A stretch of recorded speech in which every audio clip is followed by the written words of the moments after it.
ప్రభువైన యేసుక్రీస్తు నామంలో మీకందరికీ శుభములు. మరి మీరందరూ చక్కగా ఈ విధంగా ఈ దినం టైంకొచ్చి దేవుని సన్నిధిలో కొంతసేపు మరి గడపటానికి మీకందరికీ ఉన్న ఆసక్తిని బట్టి నేను మిమ్మల్ని అందరినీ మరొకసారి దేవుని నామంలో అభినందించుచున్నాను. ఈ దినము మన ధ్యానాంశం ఏంటంటే త్రిత్వ పండుగ. చాలామందికి ఇది తెలుసు. త్రిత్వం. త్రిత్వం అంటే మరి ముగ్గురుగా ఉండటం అనేది. కాబట్టి త్రిత్వ పండుగ ఈ దినం మన యొక్క ధ్యానాంశం. మనకి క్రిస్మస్ పండుగ అయిపోయింది. ఎపిఫానియా అయింది. తర్వాత ఈస్టర్ పండుగ అయింది. మన రీసెంట్‌గా పెంతెకోస్తు పండుగ అయింది. పెంతెకోస్తు పండుగ తర్వాత వారమే త్రిత్వ పండుగ. కాబట్టి ఈ దినం మనం త్రిత్వ గురించి మరి ధ్యానం చేయనున్నాము. యాక్చువల్‌గా ఇక్కడ ఉన్న వాక్య భాగాలు ఏంటంటే, యోహాను సువార్త 3 అధ్యాయము మొదటి నుంచి 15 వచనాల్లో ఏముందంటే, మరి నికోదేము అనే ఒక వ్యక్తి ఉన్నాడు. అతను ఎవ్వరికీ తెలియకోకుండా సీక్రెట్‌గా యేసు ప్రభు దగ్గరికి రాత్రి వేళ వచ్చి ఆయన కలుసుకొని ఒక గొప్ప సందేహాన్ని అడిగాడు. మనోళ్ళు కూడా ఎవరు చూడకుండా ఉండేటట్టయితే కొంతమందిని పండ్లు అయ్యి పట్టుకుని, స్వీట్లు పట్టుకుని ఎవరు చూడుకోకుండా రాత్రులు ఎళ్తా ఉంటారు. 9, 10 గంటల వరకు. నేను ఎవరి గురించి చెప్పట్లేదు. కొంతమంది అలా చేస్తూ ఉంటారు పెద్దోళ్ళని కలవటానికి. అలాగే ఈయన రాత్రిపూట ఎళ్లి యేసుని ప్రశ్నించాడన్నమాట. ఆయనకున్న డౌట్‌ని క్లియర్ చేసుకున్నాడు. అది కొద్దిగా మనం ధ్యానం చేద్దాం. ఎందుకంటే ఈ దినం త్రిత్వ పండుగ, తిరిగి జన్మించిన అనుభవము, ఫాదర్స్ డే. ఇన్ని ఐటెమ్స్ మనం ఈ దినము మరి ధ్యానం చేయాలి.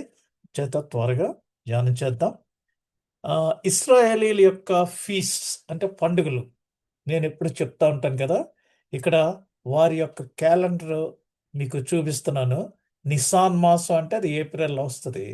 ఆ తర్వాత 3 మాసాలకి సివన్ అది జూన్ మాసంలో పెంతెకోస్తు అనగా ప్రథమ ఫలముల పండుగ. ఈ పెంతెకోస్తు అవ్వగానే నెక్స్ట్ వీకే వచ్చేది త్రిత్వ పండుగ.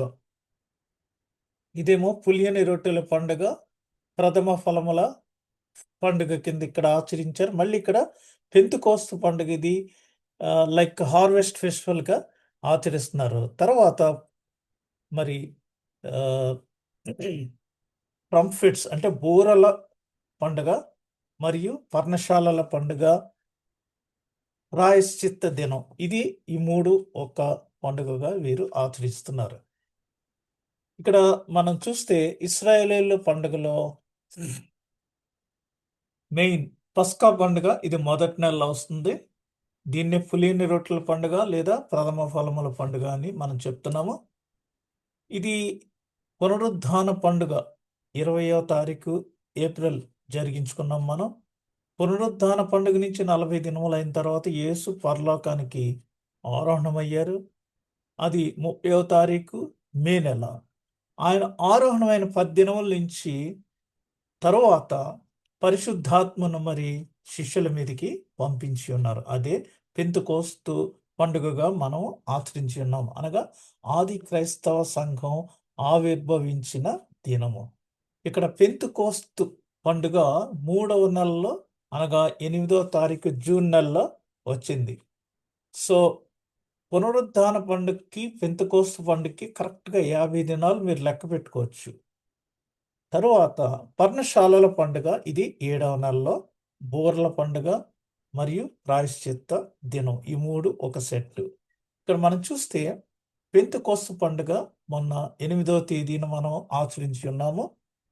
పెంతెకోస్తు తర్వాత వచ్చే ఆదివారము త్రిత్వ పండుగ. ఇక్కడ త్రిత్వము అనగా త్రియేక దేవుడు. చాలా చక్కటి పాటలు ఉన్నాయి దీని మీద, త్రిత్వం మీద. యోహాను సువార్త 14వ అధ్యాయము 16వ వచనంలో మరి దీని గురించి వివరించబడింది. యేసుప్రభు చెప్పారు. ఏమనంటే యోహాను సువార్త 14వ అధ్యాయము 16వ వచనం చూడండి. నేను తండ్రిని వేడుకొందును, మీ యొద్ద ఎల్లప్పుడూ నుండుటకై ఆయన వేరొక ఆదరణకర్తను అనగా సత్య స్వరూప్యగు ఆత్మను మీకు అనుగ్రహించును. కాబట్టి తండ్రి, కుమార, పరిశుద్ధాత్మ త్రియేక దేవుడు. త్రి ఏక, అందులోనే మీకు అర్థం ఉంది. ఏకత్వంలో భిన్నత్వం, భిన్నత్వంలో ఏకత్వం. ముగ్గురు ఒకలే దేవుడు. తండ్రి సమస్తాన్ని సృజించాడు కాబట్టి ఆయన సృష్టికర్త.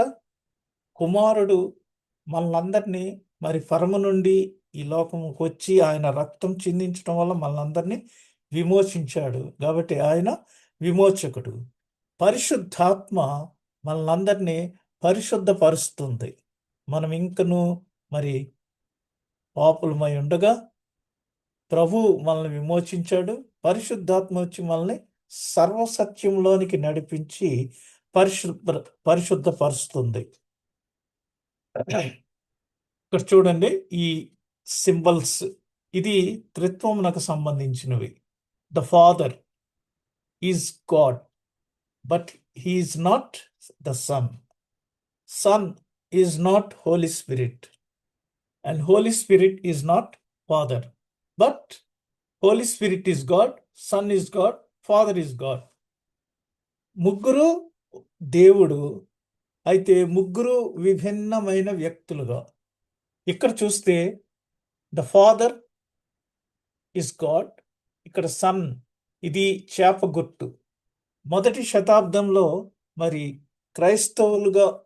క్రైస్తవత్వం స్వీకరించిన వారు, దేవునిని అంగీకరించిన వారు ఈ యొక్క చేప గుర్తు ఒకరినొకరు గుర్తు పెట్టుకుంటానికి. ఈ రోజుల్లో బొట్టు పెట్టుకుంటే వారు ఈ హైందవులు, సిలువ వేసుకుంటే క్రైస్తవులు అని ఏ విధంగా మరి గుర్తిస్తారో ఆ రోజుల్లో చేప గుర్తు ద్వారా వారు మరి ఒకరినొకరు గుర్తుపట్టుకునేవారు. ఆ విధంగా ద హోలీ స్పిరిట్, పౌరం రూపంలో హోలీ స్పిరిట్ రావడం, ఇది మనకి ఆ ముగ్గురు ఒకే దేవుడుగా మనము చూడగలము. ఇక్కడ చూస్తే ఫాదర్, సన్, హోలీ స్పిరిట్ ముగ్గురు ఆ దేవుడు, త్రి ఏక దేవుడు. తండ్రి సమస్తాన్ని సృజించాడు కాబట్టి సృష్టికర్త.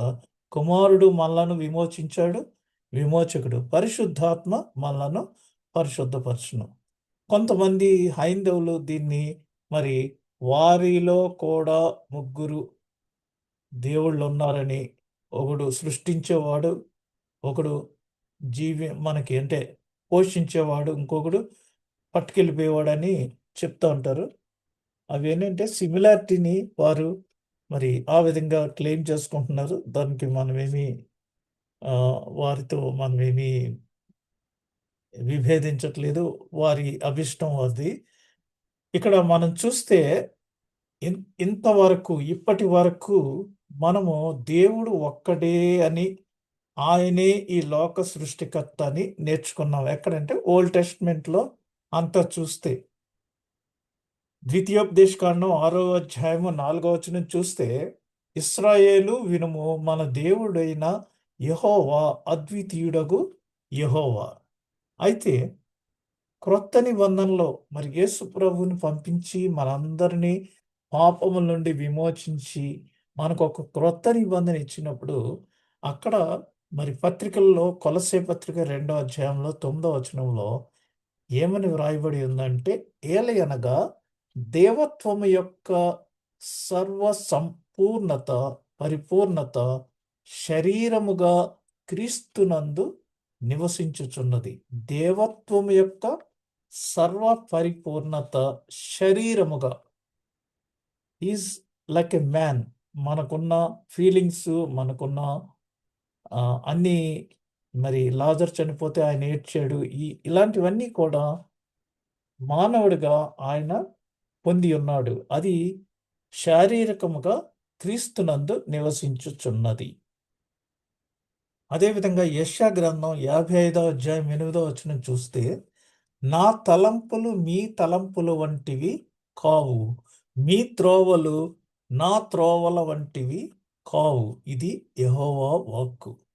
ఆకాశములు భూమికి పైన ఎంత ఎత్తుగా ఉన్నవో మీ మార్గముల కంటే నా మార్గములు, మీ తలంపుల కంటే నా తలంపులు అంత ఎత్తుగా ఉన్నవి. మనం ఎవరికైనా ఇద్దరు మనుషుల్ని కంపేర్ చేసినప్పుడు వాళ్ళని ఎలా అంటారంటే, నక్కకి నాగలోకానికి ఎంత డిఫరెన్స్ ఉందంటారు. లేకపోతే ఈస్ట్ వెస్ట్ అంటారు. ఆ విధంగా మనము లైక్ మైండెడ్ పీపుల్ అంటారు. అంటే ఒక్కొక్క రకంగా దగ్గర దగ్గరగా తలంచే తలంపులు కలిగి ఉన్న వ్యక్తుల్ని లైక్ మైండెడ్ పీపుల్ అని అంటారు. వారందరూ ఒక కమ్యూనిటీగా, ఒక్కొక్క సొసైటీగా మరి జీవిస్తా ఉంటారు. అగ్ర కులస్తులు ఒక చోట, లేకపోతే మిడిల్ ఇన్కమ్ ఎంఐజీ అని చెప్తున్నారు, ఎల్ఐజి లో ఇన్కమ్ గ్రూప్. ఈ విధంగా వారి వారి పరిస్థితులను బట్టి వారు ఆ విధంగా కలిసి ఉంటున్నారు. అయితే దేవుడు ఏం చెప్తున్నాడంటే, నా తలంపులు మీ తలంపుల వంటివి కావు. ఎవరైనా చనిపోతే మనం అప్పుడు చెప్తాం, ఇది నీ చిత్తమని మేము అంగీకరించుచున్నాము. ఎందుకంటే మన చిత్తం ఏంటి? వాళ్ళు నిత్యం మనతో ఉండాలని. అయితే దేవుని చిత్తం ఏంటంటే మధ్యలో వాళ్ళ టైం అయిపోయినప్పుడు తీసుకొని వెళ్ళిపోవటం, అది దేవుని తలంపు. కాబట్టి దేవుని తలంపులు వేరు, మన తలంపులు వేరు. భూమికి ఆకాశానికి ఎంత ఎత్తు డిఫరెన్స్ ఉందో, లెంగ్త్, హైట్, ఆ మార్గముల్లో కూడా ఆ తలంపులు కూడా అంత ఎత్తుగా ఉంటాయనేసి ప్రభు సెలవిచ్చుచున్నారు. ఇక్కడ త్రిత్వము లేక ముగ్గురై ఉన్న దేవుడు అన్న మాటలు లేఖనాల్లో ఎక్కడ కూడా కనపడవు. చాలా మంది ఏమడుతారంటే, ఏది ఎక్కడుంది చూపించు నాకు బైబిల్లో, బైబిలే ప్రమాణము, ఎక్కడుందో చూపించు అంటారు. క్రిస్మస్ చేయమని ఎక్కడ రాస్తుంది, ఎందుకు చేయాలి అంటారు. ఇక్కడ ఎలా ఉంటుందంటే, కొన్ని కొన్ని అంటే నేను ఇంజనీరింగ్ పరిభాషలో చెప్తున్నాను. ఏదన్నా ఒక ప్రాజెక్ట్ చేయాలంటే ఒక టెండర్ డ్రాయింగ్స్ అని ఇస్తారు. అంటే ఒక ఐడియా ఇస్తారు. దాని నుంచి కరెక్ట్‌గా డైమెన్షన్స్ అన్నీ మక్కికి మక్కి ఎలా చేయాలనేది ఒక కన్‌స్ట్రక్షన్ డ్రాయింగ్ తయారు చేసి, దానిని మరలా షాప్ డ్రాయింగ్‌గా అప్రూవ్ చేసి, దాని ప్రకారంగా అది నిర్మిస్తారు.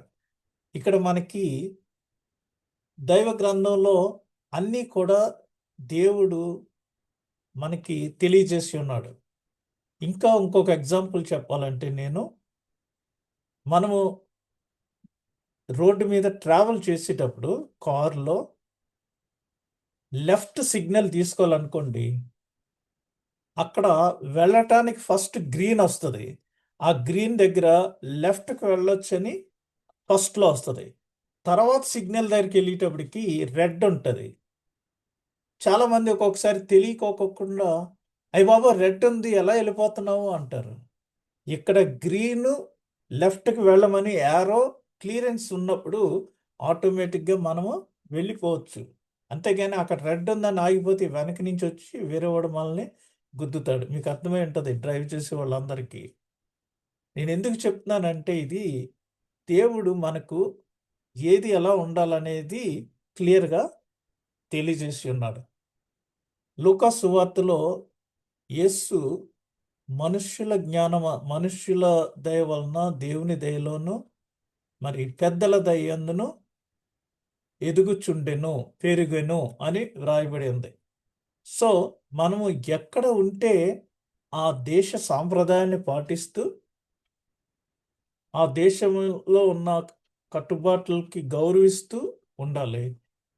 అరబు దేశాల్లో ఉంటే శుక్రవారం సెలవు కాబట్టి ఇక్కడ మనం శుక్రవారం ప్రార్థన చేసుకుంటున్నాం. ఇండియాలో మనం ఆదివారం ప్రార్థన చేసుకుంటున్నాము. ఈ విధంగా మరి అప్పుడు నేను వారికి ఏమని క్వెషన్ చేసేవాడినంటే, మరి మీరు పెళ్ళిళ్ళు చేసుకుంటున్నారు కదా! తాళిబట్టు కట్టమని బైబిల్‌లో ఎక్కడ వ్రాసుంది? మరి ఎందుకు కడుతున్నారు? అని అడిగితే దానికి ఆన్సర్ లేదు. మరి ఎందుకు కడుతున్నారు అంటే, పాస్టర్ గారు వివాహాల్లో తాళి కట్టించేటప్పుడు ఏమని ప్రమాణం చేపిస్తారంటే, వివాహ సంబంధమైన నిబంధనకును, ప్రేమకును గుర్తుగా భారతదేశ సాంప్రదాయ ప్రకారము ఈ మంగళ సూత్రమును అంగీకరించుము అని చెప్తారు. మ్యారేజ్ ఈజ్ అ కౌనెంట్, ఒక నిబంధన, భార్యకి భర్తకి మధ్యన జరుగుతున్న ఒక నిబంధన. బైబిల్ ప్రకారంగా స్త్రీకి పురుషుడు లేదా సంఘమునకు క్రీస్తు శిరస్సు అన్నాడు. పురుషుడు తన వలె తన స్వంత భార్యను ప్రేమించాలి. కాబట్టి ఆ ప్రేమకు నిబంధనగా తర్వాత దేశ సాంప్రదాయం ప్రకారంగా ఈ మంగళసూత్రమును అంగీకరించు అని చెప్తున్నాడు. అందుచేత మరి పాస్టర్ గారు ఆ విధంగా ప్రతి దానికి లేఖనాల్లో ఇది ఎవిడెన్స్ ఉందా లేదా అని కాకుండా, క్రీస్తు మన కొరకు ఈ లోకంలోనికి వచ్చాడు, జన్మించాడు, వాగ్దానం నెరవేరాలి, ప్రవచనములు నెరవేరినవని మనం సంతోషించుచు ఆయన యొక్క జన్మదినాన్ని క్రిస్మస్గా ఆచరించాలి. కానీ క్రిస్మస్ చేయమని బైబిల్లో లేదు. నేను ఎందుకు చేస్తాను అంటే అది వితండవాదము. ఇక్కడ మనము త్రిత్వ సిద్ధాంతానికి మూలాధారం ఏంటనేది చూద్దాం. త్రిత్వము త్రిత్వము త్రిత్వము అంటున్నారు. త్రియేక దేవుడు, ఏకత్వములో భిన్నత్వం, భిన్నత్వంలో ఏకత్వం. మరి 1+1+1 = 1 అన్నాను అనుకోండి, మీరు అంగీకరించరు. కరెక్టే. 1+1+1 = 3 అన్నాను అనుకోండి, ఇక్కడ ఏమో 3 అంకెలు, అక్కడ ఒక్క అంకె. ఆ 3 అంకెల్ని మళ్ళీ ఒక్క అంకె 3 అంకెల కింద ఇక్కడ మనం రాస్తున్నాం. ఇంకా మనం లోతుగా ఇక్కడ త్రిత్వం గురించి చూస్తే మత్తయి సువార్త 3వ అధ్యాయము 13 నుంచి ఒకసారి మనం ఈ ఈ దినానికి సంబంధించిన తిరిగి జన్మించిన అనుభవాన్ని గురించి చూస్తే, ఆ సమయమున ఆ సమయమున యోహాను చేత బాప్తిస్మము పొందుటకు యేసు గలిలయ నుండి యొర్దాను దగ్గరనున్న అతని యొద్దకు వచ్చెను. ఆ రోజుల్లో మరి మరియా మార్తమ్మ దగ్గరికి వెళ్ళి వందన స్వీకారం చేసినప్పుడు కడుపులో ఉన్న బిడ్డ గంతులు వేశాడని బైబిల్లో వ్రాయబడి ఉంది. అక్కడ మరియం ఎందుకు వెళ్ళిందంటే, 6 నెలలు గర్భవతి నీ యొక్క బంధువు అని చెప్పినాడు. మరియమ్మ వెంటనే అక్కడికి వెళ్ళింది. ఎందుకని? యూదులకు 7వ నెలలో చాలా ప్రీతికరమైంది కాబట్టి 7వ నెలలో ఆమెకి ఇష్టమైన స్వీట్స్, బహుమతులు ఇచ్చి ఆమెను దర్శిస్తూ ఉంటారు. మనకేమో తెలుగులో దాన్ని సూడుదులు అంటున్నారు. తర్వాతేమో దానిని సీమంతం అని కింద చేస్తున్నారు. ఆ సీమంతం ఎందుకు చేయాలండి? అది హిందువుల ఆచారం కదా అని అంటూ ఉంటారు. అన్ని విషయాలు కూలంకుషంగా తెలుసుకోవాలి మనం. అసలు హిందువులు కాదు, ఇది అంతా యూదుల దగ్గర నుంచి వచ్చిన కల్చర్. నేను పోయినసారి కూడా చెప్పాను. కాబట్టి 7వ నెలలో ఆ విధంగా చేస్తారు. ఇక్కడ మరి యోహాను యేసు ప్రభువుని గురించి చెప్పటానికి ముందుగా పైలట్‌గా వచ్చాడు. అంచేత యోహాను అందరికీ ప్రకటన చేస్తున్నాడు. మీరు పాప క్షమాపణ నిమిత్తమై బాప్తిసం పొందుడి అని అందరినీ పిలిచి, మరి చాలామంది వచ్చారు. వారు వచ్చి బాప్తిసం పొందుచున్నారు. అదే టైంలో యేసు గలిలయ నుంచి యొర్దాను దగ్గర ఉన్న అతని యొద్దకు వచ్చెను. అందుకు యోహాను, నేను నీ చేత బాప్తిస్మము పొందవలసిన వాడనై ఉండగా నీవు నా యొద్దకు వచ్చుచున్నావా అని ఆయనను నివారింపచూచెను గాని, యేసు ఇప్పటికి కానిమ్ము, నీతి యావత్తు ఈలాగు నెరవేర్చుట మనకు తగియున్నదని అతనికి ఉత్తరమిచ్చెను. గనుక అతడు అలాగు కానిచ్చెను. అందువలన యేసు ప్రభుకి బాప్తిస్మం ఇచ్చింది ఎవరంటే యోహాను. యేసు బాప్తిస్మము పొందిన వెంటనే నీళ్లలో నుండి ఒడ్డునకు వచ్చెను. ఇదిగో ఆకాశము తెరవబడిను, దేవుని ఆత్మ పావురము వలె దిగి తన మీదికి వచ్చుట చూచెను. దేవుని ఆత్మ పావురము వలె దిగి తన మీదికి వచ్చుట చూచెను. మరియు ఇదిగో ఈయనే నా ప్రియ కుమారుడు, ఈయన యందు నేను ఆనందించుచున్నానని ఒక శబ్దము ఆకాశము నుండి వచ్చెను. కాబట్టి ఇక్కడ త్రియేక దేవుని యొక్క ప్రత్యక్షత మనం గమనించగలుగుతున్నాము. మరి ఒకటి మత్తయి సువార్త 28వ అధ్యాయము 19వ వచనంలో యేసు ప్రభు ఆరోహణమై వెళ్ళిపోతూ ఆయన చివరగా శిష్యులకి ఏం చెప్పాడంటే, కాబట్టి మీరు వెళ్ళి సమస్త జనులను శిష్యులనుగా చేయుడి. Make them disciples to me. కేవలము బోధించడమే కాదు, అప్రెంటిస్ కూడా చేయాలి, ఇంటర్న్షిప్ కింద కూడా చేయాలి. అనగా శిష్యత్వం. శిష్యత్వం చేస్తే కానీ వారికి అన్నీ రావు. క్యాటగిజం అని అంటారు. క్యాటగిజం అంటే ఏంటంటే, మరి ఇంటిలో తల్లిదండ్రులు బిడ్డలకు బాప్తిస్మం ఇచ్చినప్పుడు వీరిని క్రైస్తవ భక్తి మర్యాదలలో మేము పెంచదము, ఆలయానికి కూడబెట్టుకుని తీసుకొస్తామని ప్రమాణం చేస్తాం. ఆ ప్రమాణాలని నెరవేర్చుకోవాలి, లేదా ఆ ప్రాబ్లం మన మీదకి వస్తుంది. బిడ్డలు పెద్దవాళ్ళు లేక వారికి ప్రభు ప్రార్థన, విశ్వాస ప్రమాణం, 10 ఆజ్ఞలు, బాప్తిస్మం గురించి మరియు ప్రభురాత్రి భోజనం గురించి బోధించవలసిన బాధ్యత తల్లిదండ్రులది. దీన్ని ఏమంటారంటే క్యాటగిజం అంటారు. క్యాటగిజం అంటే వారికి నేర్పించుట. See that they should learn it, understand it and practice it. దీనిని లూథర్ స్టంప్ క్యాటగిజం అని అంటారు. లూథర్ చిన్న ప్రశ్నోత్తరి అని దీన్ని అంటారు. కాబట్టి శిష్యులకి ఆయన ఏం చెప్పారంటే, మీరు వెళ్ళి సమస్త జనులను శిష్యులుగా చేయుడి, తండ్రి యొక్కయు కుమారుని యొక్కయు పరిశుద్ధాత్మ యొక్కయు నామములోనికి వారికి బాప్తిస్మం ఇచ్చుచు. బాప్తిస్మం ఎలాగేమన్నాడు? తండ్రి యొక్కయు కుమారుని యొక్కయు పరిశుద్ధాత్మ యొక్కయు త్రియేక దేవుని నామములోనికి వారికి బాప్తిస్మం ఇచ్చుచు. మరి ఒక చోట మనం కొరింథీకు వ్రాసిన 2వ పత్రిక 13వ అధ్యాయము 14వ వచనంలో ప్రభు అయిన ఎవరైనా ప్రసంగం చేసేటప్పుడు ఏం చెప్తారు, లేదా దీవెనిచ్చేటప్పుడు ఏం చెప్తారంటే, ప్రభు అయిన యేసు క్రీస్తు కృపయు, యేసు ప్రభుని యొక్క కృప. ఎందుకంటే మనమందరము ధర్మశాస్త్ర సంబంధమైన శిక్ష నుంచి యేసు ప్రభు యొక్క ఉచితమైన కృపలో మనము తప్పింపబడి విమోచించబడ్డాం. So we are all saved by his grace, కృప.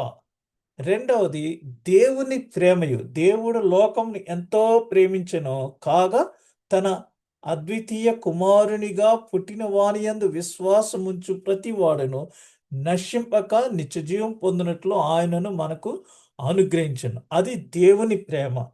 ఒకటి యేసుక్రీస్తు కృప, రెండవది దేవుని ప్రేమ, పరిశుద్ధాత్మ సహవాసం, the fellowship, the communion with Holy spirit.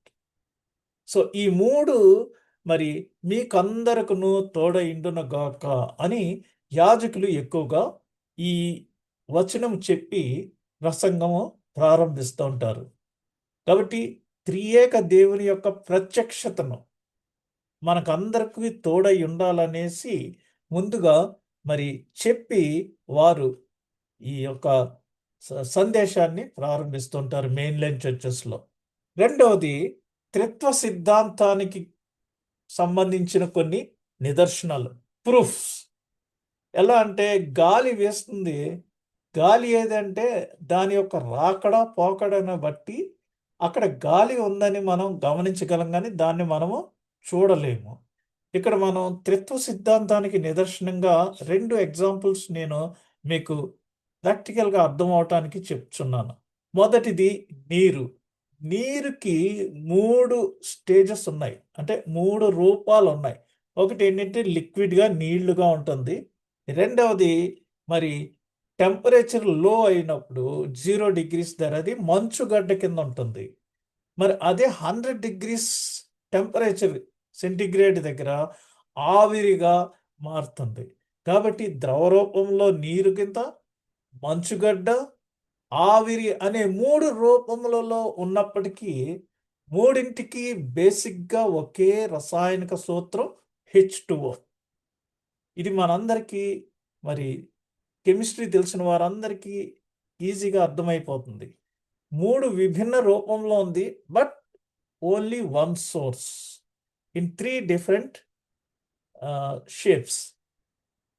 అలాగే వెలుగు, లైట్. ఇక్కడ నీరు, రెండవది వెలుగు. వెలుగు వచ్చి ప్రైమరీ కలర్స్, 7 రంగుల మిశ్రమము తెలుపు అని మరి ఐ థింక్ ఒక శాస్త్రజ్ఞుడు తెలియజేశాడు. ఆ 7 రంగుల్ని 3 ప్రైమరీ కలర్స్ కింద విభజించారు. ఒకటి ఎరుపు, 2 పసుపు, 3 నీలము. ఈ ఎర్రని వేడి కిరణాలు అదృశ్యుడైన దేవునిని సూచిస్తున్నాయి. మరి పసుపు వెలుగు కిరణాలు, ఎర్రనివేమో వేడి కిరణాలు. మోషే ఉపవాసం ఉండి కొండ మీదకి వెళ్ళినప్పుడు దేవునితో మాట్లాడటానికి అక్కడ ఎలా ఉందో మీకు ఆ పిక్చర్లో చూడొచ్చు. ఎర్రటి వెలుగది, వేడి కిరణాలు, అదృశ్యమైన దేవునిని. మోషే అక్కడికి వెళ్ళాడు కానీ దేవునిని ప్రత్యక్షంగా చూడలేదు. ఆ అదృశ్యమైన దేవుణ్ణి అక్కడ చూశాడు.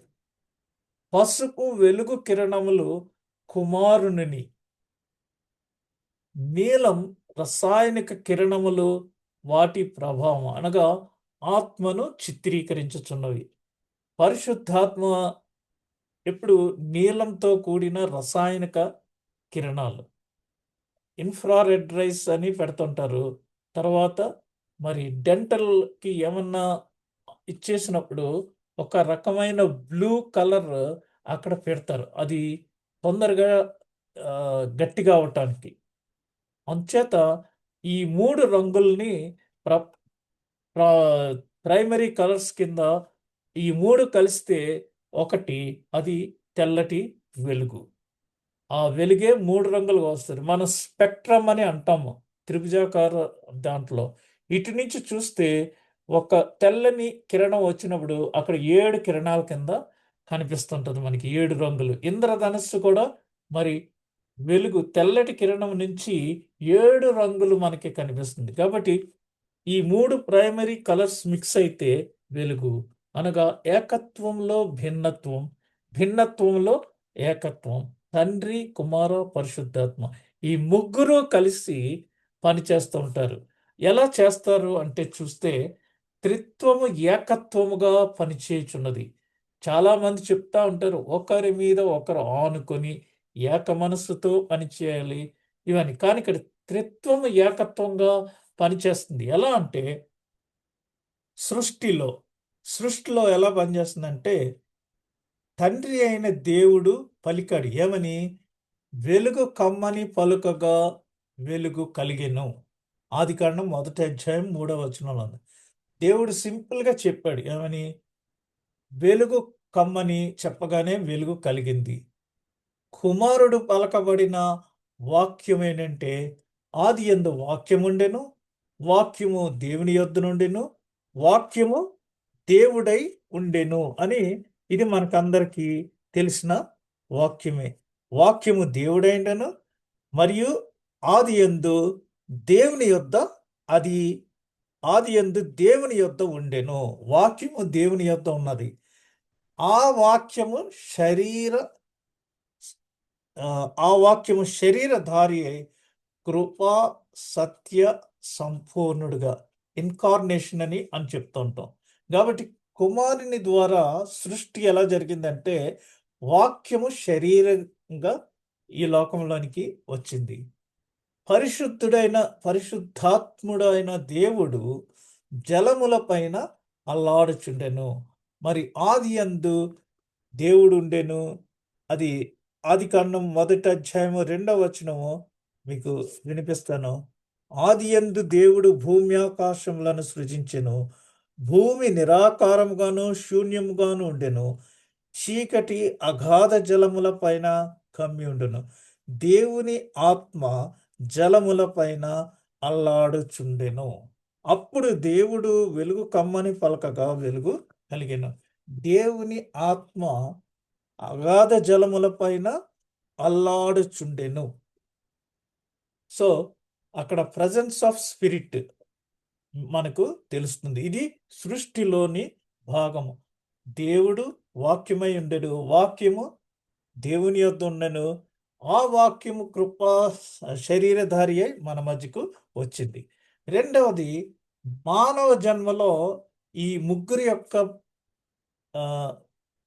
పని ఏ విధంగా ఉందో చూస్తే తండ్రి అయిన దేవుడు అద్వితీయ కుమారును మనకు అనుగ్రహించడు.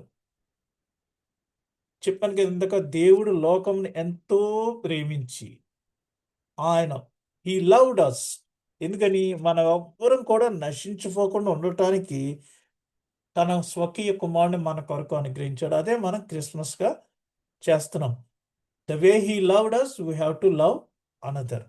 దేవుడు మనందరినీ ప్రేమించి మనకి కానుకగా యేసు ప్రభువుని అనుగ్రహిస్తే మనము క్రిస్మస్ టైంలో ఇతరులకు కూడా అదే విధంగా రెసిప్రోకేట్ చేస్తూ కానుకలు ఇస్తూ ఉంటాం. కుమారుడైన దేవుడు ఈ లోకంలో జన్మించెను. లూకాసు సువార్త 2వ అధ్యాయము 11వ వచనంలో అక్కడ దూత ఏం చెప్తుందంటే, లూకాసు సువార్త 2వ అధ్యాయము 11వ వచనంలో, దావీదు పట్టణమందు నేడు రక్షకుడు మీ కొరకు పుట్టి ఉన్నాడు, ఈయన ప్రభువైన క్రీస్తు. దేవుడేమో, తండ్రి అయిన దేవుడేమో కుమారుని అనుగ్రహించాడు. ఆయన ఈ లోకంలోనికి జన్మించాడు. ఎలా జన్మించాడంటే, పరిశుద్ధాత్మ యొక్క కార్యం ఎలా ఉందంటే, మరియ గర్భము ధరించుటకు పరిశుద్ధాత్ముడైన దేవుడు ఆమెను కమ్ముకొనెను. నేను మరి దూత వచ్చి మరియకు, నీవు చూడ 35వ వచనం చూడండి. అందుకు మరియ, నేను పురుషుని ఎరుగుని దానినే, ఇది ఎలాగు జరుగునని దూతతో అనగా, దూత, పరిశుద్ధాత్మ నీ మీదికి వచ్చును, సర్వోన్నతిని శక్తి నిన్ను కమ్ముకొనను గనుక పుట్టబోవు శిశువు పరిశుద్ధుడై దేవుని కుమారుడు అనబడను. కాబట్టి తండ్రి అయిన దేవుడు లోకాన్ని ప్రేమించి తన కుమారుని మనకు అనుగ్రహించాడు. ఆ తర్వాత దేవుడు లోకంలో జన్మించాడు. ఏ విధంగా జన్మించాడంటే, పరిశుద్ధాత్మ కార్యం అక్కడ మరి మరియమ్మకు గర్భం ధరించుటకు పరిశుద్ధాత్ముడైన దేవుడు ఆమెను కమ్ముకొనెను. సో వీరు ముగ్గురు కలిసి పనిచేస్తున్నారు. ఏకత్వంలో భిన్నత్వం, భిన్నత్వంలో ఏకత్వం. విమోచన కార్యాలు చేయటంలో ఎలాగ వీరు కలిసి పనిచేస్తున్నారో చూడండి. తండ్రి అయిన దేవుడు కల్వరి బలియాగమును అంగీకరించెను. హెబ్రీ పత్రిక 9వ అధ్యాయము 14వ వచనంలో మరి తండ్రి అయిన దేవుడు ఏం చెప్తున్నాడు? కల్వరి బలియాగమును అంగీకరించెను. ఇక్కడ 14వ వచనం చూస్తే, నిత్యుడగు ఆత్మ ద్వారా తన్ను తాను దేవునికి నిర్దోషినిగా అర్పించుకొనిన క్రీస్తు యొక్క రక్తము నిర్జీవ క్రియలను విడిచి జీవము గల దేవుని సేవించుటకు మీ మనస్సాక్షిని ఎంతో ఎక్కువగా శుద్ధి చేయను. ఫస్ట్ నుంచి చెప్పేది ఏంటంటే, పరిశుద్ధాత్మ మనల్ని శుద్ధి చేస్తాడు అనేసి. దేవుడు మన కొరకు బలియాగం చేశాడు, ప్రభు అయిన యేసుక్రీస్తు. అందుకు తండ్రి అయిన దేవుడు ఆయన్ని ఈ లోకంలోనికి పంపించాడు. What is the machine of Jesus? తండ్రి కుమారుని ఎందుకు పంపించాడంటే, మనందరి పాపముల కొరకు కల్వరిలో బలియాగం చేయటానికి. అందుకనే చేయుటకు నీవిచ్చిన పని అంతయు నేను చేసి నిన్ను మహిమపరిచితిని, సమాప్తమైనది అని అప్పుడు చెప్పాడు. కుమారుడైన దేవుడు ఏం చేశారు? మనకు బదులుగా, మనము పొందవలసిన శిక్షకు మనకు బదులుగా తనను తాను బలియాగముగా అర్పించుకున్నాడు. మనందరి కొరకు ఆయన సాక్రిఫైస్ చేశాడు. 3 ఒకే వచనంలో ఉన్నాయి ఇవన్నీ. పరిశుద్ధాత్ముడైన దేవుడు ఏం చేశాడు? యేసు నిత్యుడగు ఆత్మ ద్వారా తనను తాను నిత్యుడగు ఆత్మ అంటే పరిశుద్ధాత్మ ద్వారా. కాబట్టి ఇక్కడ ముగ్గురు కలిసి మనకి ఈ విమోచన, పరిశుద్ధాత్మేమో పరిశుద్ధపరుస్తుంది, ప్రభువేమో మనందరి కొరకు బలియాగమయ్యాడు, మరి తండ్రి ఏమో బలియాగాన్ని అంగీకరించాడు. రక్షణ కార్యములలో రక్షణ ఏ విధంగా మనకి ఈ కార్యాలు జరుగుతున్నాయి చూస్తే, దూరదేశము నుండి వచ్చిన కుమారుని తండ్రి అయిన దేవుడు స్వీకరించెను. మార్గము చూపుము ఇంటికని పాట పాడుతున్నాం మనం. అక్కడ మరి తప్పిపోయిన కుమారుడు దూరాన్ని నుంచి వస్తుంటే, దూరదేశం నుంచి తండ్రి కోపమేం పడకోకుండా ఎదురు పరిగెత్తుకెళ్ళి అతని మెడ మీద పడి ముద్దు పెట్టుకున్నాడు. దేవుడు స్వీకరించాడు. పాపులమైన మనలందరినీ, మనం ఇంకనూ పాపులమై ఉండగా దేవుడు మనలను ప్రేమించి క్రీస్తును మన కొరకు చనిపోవటానికి అనుగ్రహించాడు. కాబట్టి రక్షణ కొరకు మరి తండ్రి అయిన దేవుడు మనలందరినీ స్వీకరించాడు. అయితే కుమారుడైన దేవుడు ఏం చేశాడు? తప్పిపోయిన గొర్రెను వెతకుటకు వెళ్ళిన కాపరి. 100 గొర్రెలుండగా ఒక్క గొర్రె తప్పిపోయినా ఆ ఒక్క గొర్రె కొరకు ఆయన 99 గొర్రెలను పక్కన పెట్టి ఆ ఒక్క గొర్రెను వెదికి పట్టుకొని వచ్చాడు. ఎందుకంటే ప్రభువైన యేసుక్రీస్తు లోకంలోనికి వచ్చింది ఏంటంటే, నశించిన దానిని వెదకి రక్షించుటకు మనుష్య కుమారుడు ఈ లోకంలోనికి వచ్చెను. పరిశుద్ధాత్ముడైన దేవుడు మరి క్రీస్తును అంగీకరించిన వ్యక్తిని ముద్రించెను. ఇది ఒకసారి చూద్దాం మనం. ఎఫెసీ పత్రిక 3వ అధ్యాయము 13వ వచనము. ఇక్కడ ఏంటి ముద్రించారనేది క్లియర్‌గా మనం చూడవచ్చు. కాబట్టి మీ నిమిత్తమై ఆహ్, మీ నిమిత్తమై నాకు వచ్చిన శ్రమలను చూచి మీరు అధైర్యపడవద్దని వేడుకొనుచున్నాను. ఇది కాదు, సారీ, మొదటి అధ్యాయము, సారీ, ఇది 3వ అధ్యాయం కాదు, తప్పు రాయబడింది. మొదటి అధ్యాయము 13వ వచనం.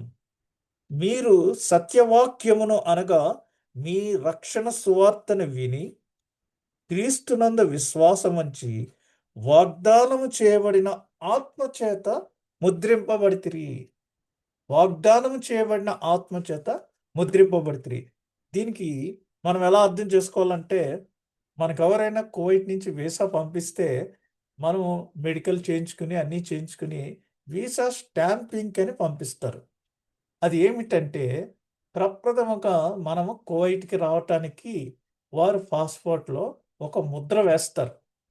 దాంతో మనము కువైట్‌లోనికి ఎంటర్ అవ్వచ్చు. కాబట్టి మనం ఎప్పుడైతే దేవునిని అంగీకరించామో, క్రీస్తుని అంగీకరించామో, పరిశుద్ధాత్మ మనలో మరి ఆత్మ చేత ముద్రింపబడితిమి. ఈస్ మై క్యాండిడేట్ అని పరిశుద్ధాత్మ మనల్ని రిజిస్టర్ చేస్తుంది. ఆ తర్వాత మళ్ళీ కువైట్‌కి వచ్చిన తర్వాత మనం మెడికల్ మళ్ళీ చేయించుకుని అప్పుడు మరలా రెసిడెన్స్ వేసుకోవాలి. అంటే రక్షించబడిన మనము శిష్యులుగా చేయబడి అన్నిటిలోనూ తర్బీదు పొంది విశ్వాసం మహిమలో నుంచి మహిమకు ఎదుగుచూ ఆత్మీయంగా మనము ఎదగవలెను. 5వది సహవాసంలో, ఫెలోషిప్‌లో తండ్రి అయిన దేవుడు ఏం చేస్తున్నాడంటే, తనతో సహవాసము చేయుటకు తన దగ్గరకు రమ్మని ఆహ్వానించుచున్నాడు. ఎఫెసీ పత్రికలోనే సేమ్ 2వ అధ్యాయము 18వ వచనంలో ఏమనుందంటే, ఆయన ద్వారానే మనము ఉభయులము ఒక్క ఆత్మయందు తండ్రి సన్నిధికి చేరగలిగి ఉన్నాము. ఒకప్పుడు ఆదాము దేవుడు మరి తనను తన స్వారూప్యంలో నిర్మించినప్పుడు దేవునికి వ్యతిరేకంగా పాపం చేయటం వల్ల దేవునితో సహవాసం కోల్పోయాడు. అయితే ఇప్పుడు ఆయన ద్వారానే మనము ఉభయులము ఒక్క ఆత్మయందు తండ్రి సన్నిధికి చేరగలిగి ఉన్నాము. యేసు ప్రభు వలన, పరిశుద్ధాత్మ వలన మనము దేవుని సన్నిధికి, తండ్రి సన్నిధికి చేరగలుగుతున్నాము. అది మరి ఎట్లా అంటే, మనకి చక్కటి పాట ఉంది. రమ్మనుచున్నాడు నిన్ను ప్రభు యేసు, సహవాసం చేయటానికి, ఆయనతో కలిసి ఉండటానికి పిలుస్తున్నాడు, పిలచుచున్నాడు, రమ్మనుచున్నాడు, ఆహ్వానించుచున్నాడు. కుమారుడైన దేవుడు సమాధానకర్త. ఏంటంటే, దేవునికి మానవునికి తెగిపోయిన సంబంధాన్ని ఆయన తిరిగి నెలకొల్పి మనకు సమాధానాన్ని అనుగ్రహించాడు. అంచేత అదేదనగా, దేవుడు వారి అపరాధములను వారి మీద మోపక క్రీస్తునందు లోకమును తనతో సమాధానపరుచుకొనుచు ఆ సమాధాన వాక్యములను మాకు అప్పగించెను. అంటే ఒకప్పుడు ఆదాము వల్ల ఈ లోకంలోనికి పాపం సంభవించడం వల్ల మరణం సంభవిస్తే యేసు ప్రభుని పంపించి దేవునికి మనకు సమాధానాన్ని కలుగజేసి తిరిగి ఆ యొక్క సంబంధాన్ని పునరుద్ధరింపచేసిన సమాధానకర్త. నేను క్విక్గా ఇవన్నీ టైప్ చేయటం వల్ల ఒత్తులు దగ్గర కొన్ని కరెక్ట్ చేసే టైం లేదు, దయతో ఏమనుకోవద్దు.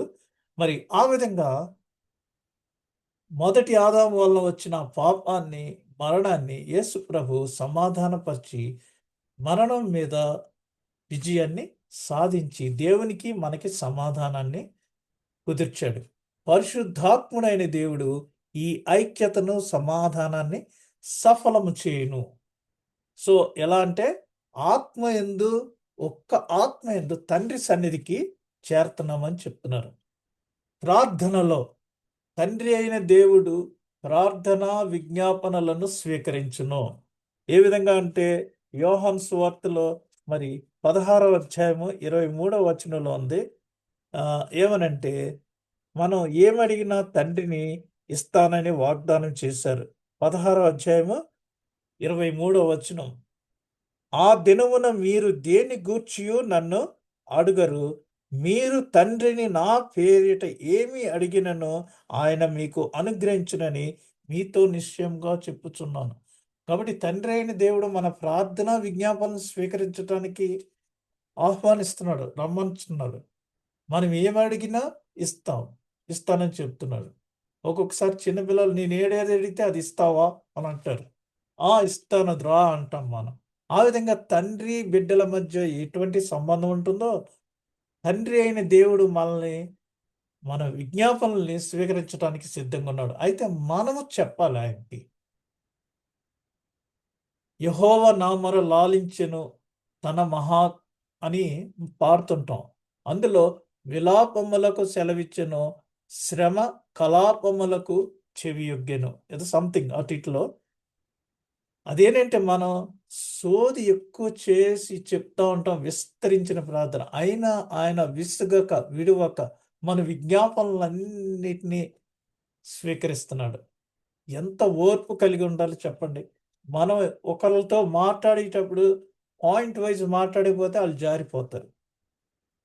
మరి మనం దేవునికి ప్రార్థన చేసినప్పుడు సుదీర్ఘమైన ప్రార్థన చేస్తుంటాం. అందులో సోది చెప్తాము రండి, సోది అన్నట్టు అటువంటి సోది కూడా మనము దేవుని దగ్గర చాలా ఎక్కువ పదాలు, కష్టమైన పదాలు ఇవన్నీ చేసి చెప్తూ ఉంటాం. అయినను ఆయన ఎంతో ఓపికగా అవన్నీ వింటున్నాడు. కుమారుడైన దేవుని నామములో మనము ప్రార్థన చేసేదము. మనం ఎప్పుడు ఏ ప్రార్థన చేసినా తండ్రికి ఆ ప్రార్థన కుమారుని ద్వారా చేస్తున్నాం. అయితే పరిశుద్ధాత్ముడు ఏం చేస్తున్నాడు మనకి సహాయం? తండ్రిని ప్రార్థించడానికేమో కుమారుడు మనకి లింక్.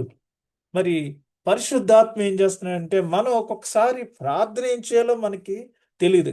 కొంతమందిని ఎవరినైనా ప్రార్థన చేయండి అంటే అయ్య బాబు బైబిల్ చదువుతాను కానీ ప్రార్థన చేయకండి నాకు అంటారు. కానీ అలాంటి మనకి పరిశుద్ధాత్మ ఏ విధంగా హెల్ప్ చేస్తుందంటే అటువలే ఆత్మయు మన బలహీనతను చూచి సహాయం చేయుచున్నాడు. ఎలాగంటే ఎలయనగా మనము యుక్తముగా ఎలాగో ప్రార్థన చేయవలనో మనకు తెలియదు గాని ఉచ్చరింప శక్యము కాని మూలుగులతో ఆ ఆత్మ తానే మన పక్షమున విజ్ఞాపనము చేయుచున్నాడు. మన తరపున ఆత్మే విజ్ఞాపన చేసేస్తుంది. మనం అంటున్నాం అంతే. సో మనం ఏం చెప్పాలనుకున్నామో అది తండ్రికి పరిశుద్ధాత్మ మూలుగుల ద్వారా తెలియజేస్తున్నారు. సో ఒకటేమో మనం చేసే విజ్ఞాపన తండ్రికి యేసుని ద్వారా through Jesus Christ through proper channel చేస్తున్నాం. ఏం చెప్పాలో తెలియనప్పుడు పరిశుద్ధాత్మ దేవుడు మనం చెప్పాల్సింది మూలుగల ద్వారా యేసు ప్రభు నామంలో తండ్రికి తెలియజేస్తున్నాడు. కాబట్టి తండ్రి, కుమార, పరిశుద్ధాత్మ వీరి ముగ్గురు సమన్వయంగా మన యొక్క పరిస్థితులన్నిటిని ఎంత చక్కగా చేస్తున్నారో చూడండి. మహిమలో తండ్రి అయిన దేవుడు యుగాంతములో 1000 ఏళ్ల రాజ్యంను పొందును. మనము ఎత్తబడినప్పుడు ఫస్ట్ పొందుకునేది ఏంటంటే 1000 ఏళ్ల రాజ్యము. మొదటి కొరింథీ పత్రిక 15వ అధ్యాయము 24వ వచనంలో ఉంటుందది. చూడండి.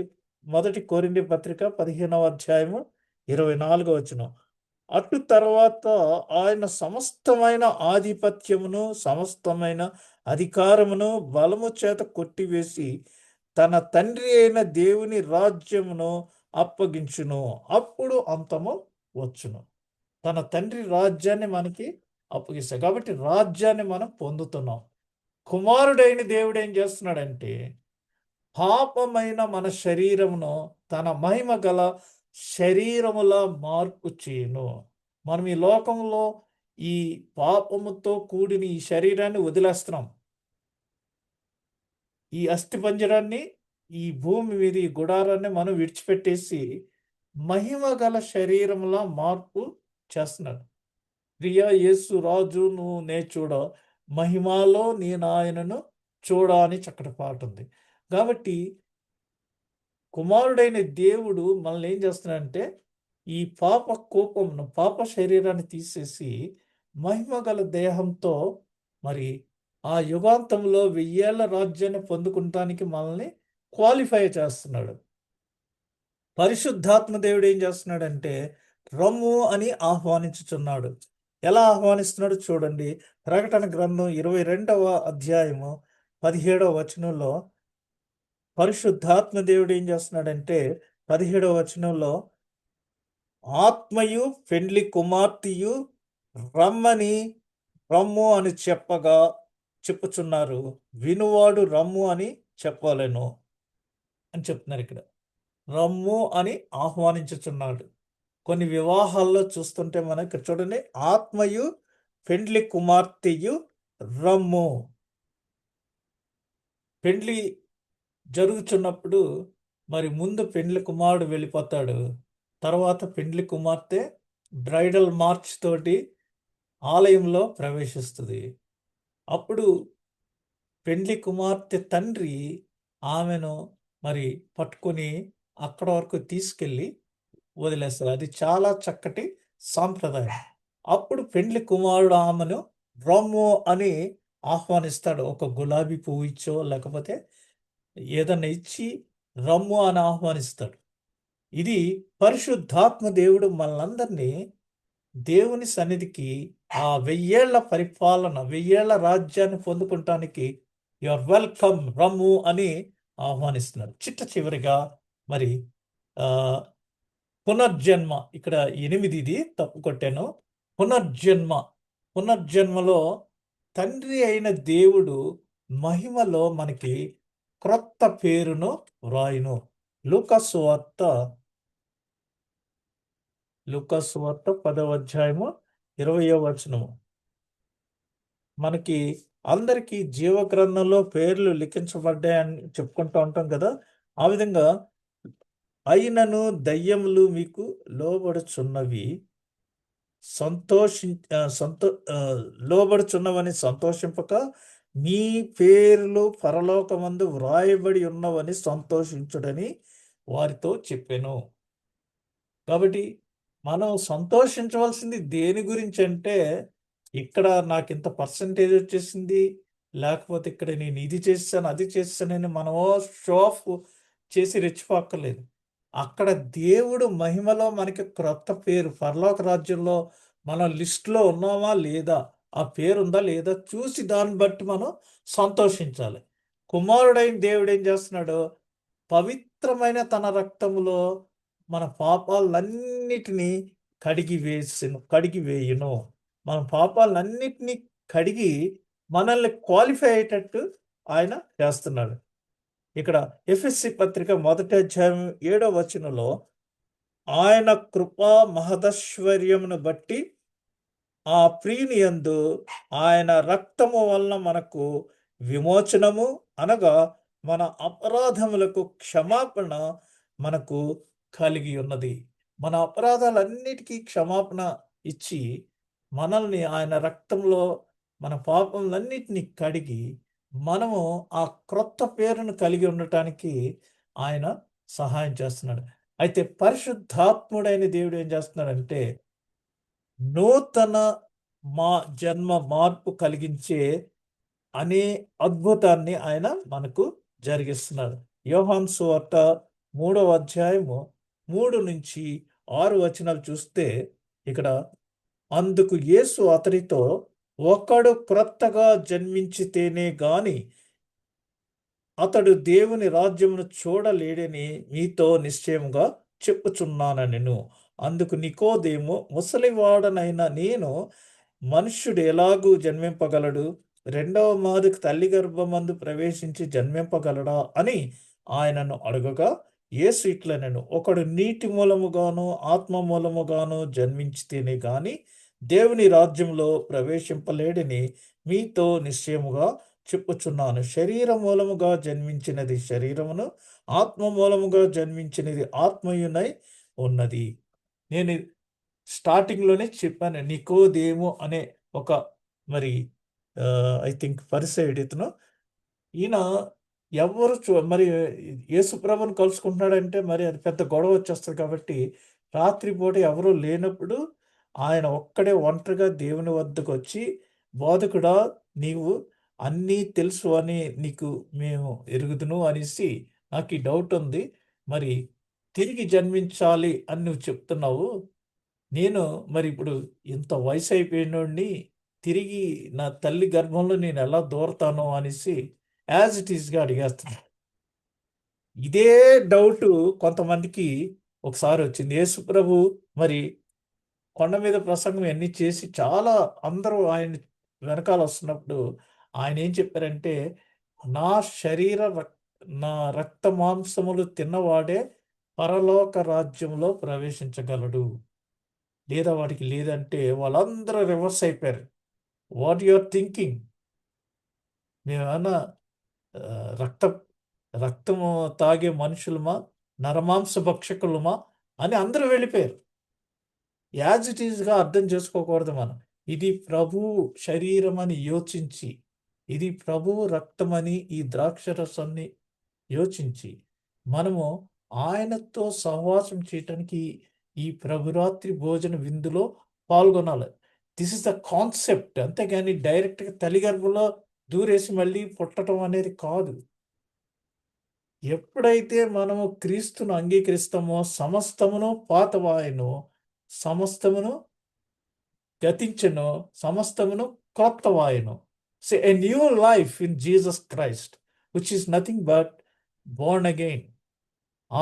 అప్పటి నుంచి మన యొక్క వ్యక్తిగత జీవన విధానము అంతా డిఫరెంట్‌గా ఉంటుంది. ఎందుకంటే మనము క్రీస్తుని కలిగి ఉన్నాం. ఒకప్పుడు కోపంగా, రఫ్‌గా ఆన్సర్ ఇచ్చేవాళ్ళం. ఇప్పుడు చాలా మృదువుగా మరి ఆన్సర్ ఇచ్చే విధంగా తయారవుతాం. Transformed life. ఒక రూపాంతర జీవితాన్ని మనం జీవిస్తాం. ఎప్పుడు క్రీస్తు మనలో ఉన్నప్పుడు, రక్షణ పొంది మనము పరిశుద్ధాత్మ ద్వారా ముద్ర వేయించుకున్నప్పుడు, పరిశుద్ధాత్మ మనలో జీవిస్తున్నప్పుడు మనము మరి ఒక వేరు చేయబడిన వారముగా ఒక క్రొత్త జీవితాన్ని ప్రారంభిస్తాము. ఆ విధంగా చేస్తాం కాబట్టి మరి మనకి అది నూతన జన్మ. ఒకడు నీటి మూలముగాను, ఆత్మ మూలముగా. నీటి మూలంగా ఇచ్చే బాప్తిస్మము యాజకులు ఇస్తున్నారు. అక్కడ యోహాను ఇచ్చాడు. అయితే ఆత్మ మూలంగా మరి మనకు ప్రభువు ఆ బాప్తిస్మాన్ని అనుగ్రహించారు. అంటే ఎప్పుడైతే పరిశుద్ధాత్మ మనం క్రీస్తును అంగీకరించి సత్యవాక్యమును అంగీకరించామో దేవుని ఆత్మ మనలో ముద్ర వేయుచున్నది. అప్పుడు మనము ఆత్మ మూలంగా జన్మించిన వారం అవుతాం. ఆత్మ నిత్యము మనల్ని నడిపిస్తది, గైడ్ చేస్తది. పరిశుద్ధాత్మ మనకు నిత్యము తోడుగా ఉంటది. ఆ విధంగా చేయటానికి మనము మరి ప్రయత్నించాలి. పరిశుద్ధాత్మ లేదా ఈ త్రియేక దేవుని అనగా త్రిత్వము, ఏకత్వములో భిన్నత్వము, భిన్నత్వంలో ఏకత్వం. ముగ్గురు ఒకే దేవుడై ఉన్నాడు. అంతేగాని 3 దేవుళ్ళని ఎవరు అనుకోకూడదు. ఆ విధంగా మనము మరి దేవునితో సహవాసం చేస్తూ, దేవునితో నడిచే వారంగా ఉండాలి. చివరిగా ఈ పాట విని మనం సెలవు తీసుకుందాం.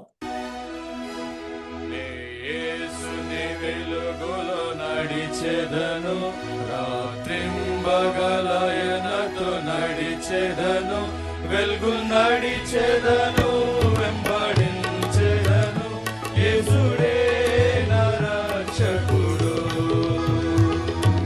నడిచెదనే ప్రభు యేసునితో, నడిచెదనే ప్రభు హస్తముతో, శాంతిలో నుండగా జయగంతును, యేసునే నే వెంబడింతును. యేసుని వెలుగులో నడిచెదను, ప్రాణం మగు చీకటిలో భయపడను, ఆత్మతో పాడుచు సాగిపోదును, యేసుడే నా ప్రియుండు. నడిచెదనే ప్రభు యేసునితో, నడిచెదనే ప్రభు హస్తముతో, శాంతిలో నుండగా జయగంతును, యేసునే నే వెంబడింతును. యేసుని వెలుగులో నడిచెదను, వెలుగులో ప్రభు స్వరముని వినుచుందును, సర్వమిచ్చెదను, చెంతనుండెదను, యేసుడే ప్రేమామయుడు. నడిచెదనే ప్రభు యేసునితో, నడిచెదనే ప్రభు హస్తముతో, శాంతిలో నుండగా జయగంతును, యేసునే నే వెంబడింతును. యేసుని వెలుగులో నడిచెదను, నిన సహాయమును నే పొందెదను, సుఖ దుఃఖమైన మరణంపైన యేసుడే నా ఎండనుండును. నడిచెదనే ప్రభు యేసునితో, నడిచెదనే ప్రభు హస్తముతో, శాంతిలో నుండగా జయగంతును, యేసునే నే వెంబడింతును. యేసుని వెలుగులో నడిచెదను, నా దృష్టిని ప్రభుపై నుంచెదను, సిల్వ ధ్వజముని వాగి వెళ్ళెదను, యేసుడే నా చెంతనుండును. నడిచెదనే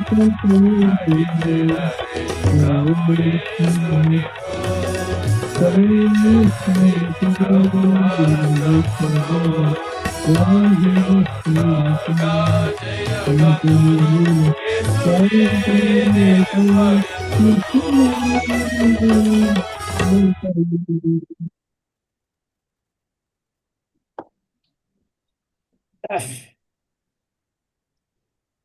చివరిగా మరి మనం అన్ని డిస్కస్ చేసాము. నిన్నటి దినాన ఫాదర్స్ డే కింద మనము మరి ఆచరించున్నాము.